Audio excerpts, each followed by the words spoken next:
ekisookera ddala agamba nti lam tadhharu alfahisha fi qaumin qat, yabagamba basahaba abo nti obwononefu tebugenda kulabika mu kibinja ky'abantu oba mu mulembe gw'abantu yadde akaseera hatta ya'malu biha, ne babikolerako.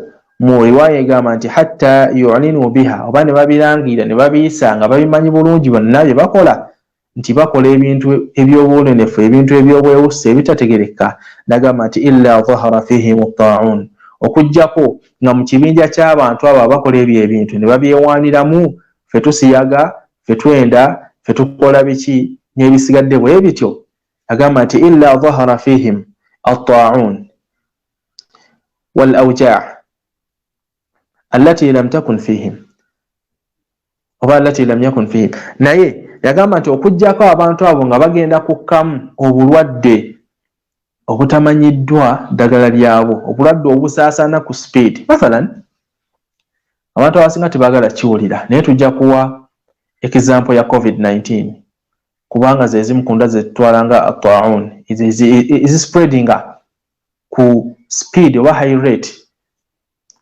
Wekitiibwa bagambye nti abantu, ekibinja ky'abantu obwononefu tebugenda kujja mu bo babwanirize, babweyagaliremu, babukole, babulangirire emisana nga bakimanyi nti abo gurupu y'abasiyazi ebeera wali, nti yoloogi bakoleramu nti benderamu, n'okutuuka okubirangirira.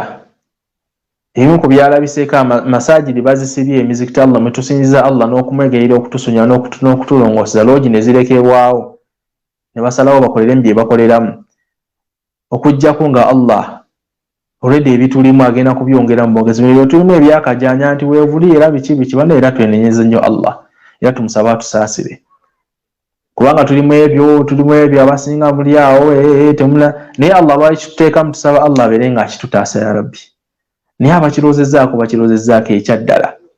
Katusaba Allah atutaase, abakulembeze baffe abawe hidaaya, bakole bennyini ebisaanidde okuba nga bikolebwa, baleme kukola bitasaana.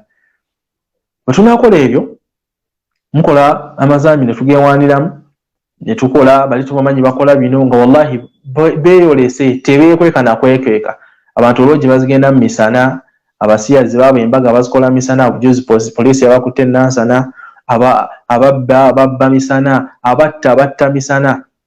Tebigenda kulabika ebyo okujjako nga Allah agenda kuleeta mu bantu abo obulwadde bukawumpuli buli obutawona, obutalabika obutajjangako mu bantu abo.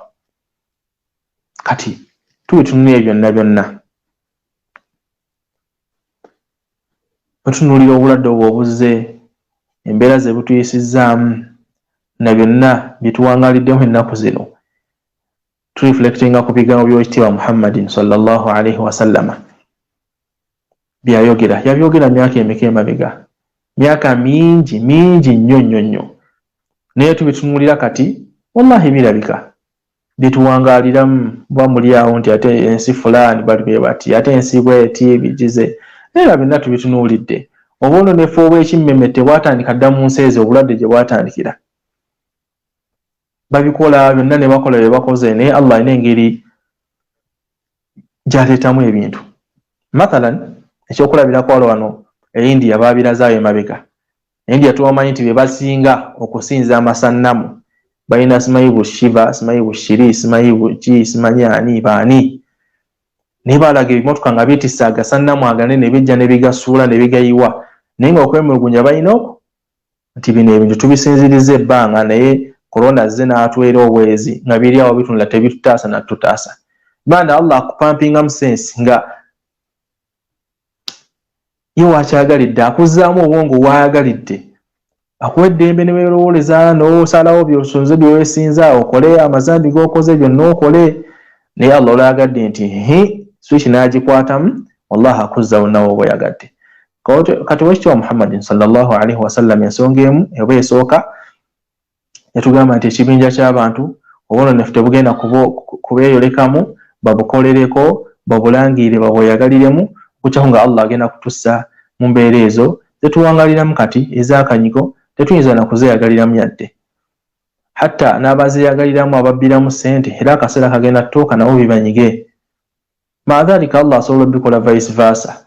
Abazibba Allah n'asooka n'abatta, mmwe bennyini abazibba Allah n'asooka n'abatta mwenna, oba ne mwetta omu ku omu, byonna bisoboka.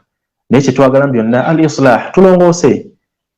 Musliman am kafiran, oli musiraamu oba toli musiraamu, longoosa. Waliwo ekintu tuyita insaniya, ak'obuntu, okuba nti olimu ak'obuntu, banno n'obasaasira. However much ffenna tulina ebyaffe bye twagala, naye tubeere nga tudde eri Allah, tudde eri Katonda. Oba tutegedde ekigambo Allah, dde eri Katonda wo eyakutonda. Oba tolina kiwajja nakyo, tewali nsonga lwaki okola ebyambyone okulaba nti ate byonna guyagala obitwale. Bw'obanga eddiini yakulagira kukola kiri, ate tulaba lwaki ate okola ebyambyone, kubanga tukakasa nti byonna ebiragiro ebiri mu madiini amalala bye biragiro Qur'an byajja ne finalizinga. Kati lwaki tukola ebyenjawulo? Banaye tusiramuke, tutegeere eddiini yaffe, twetereeze.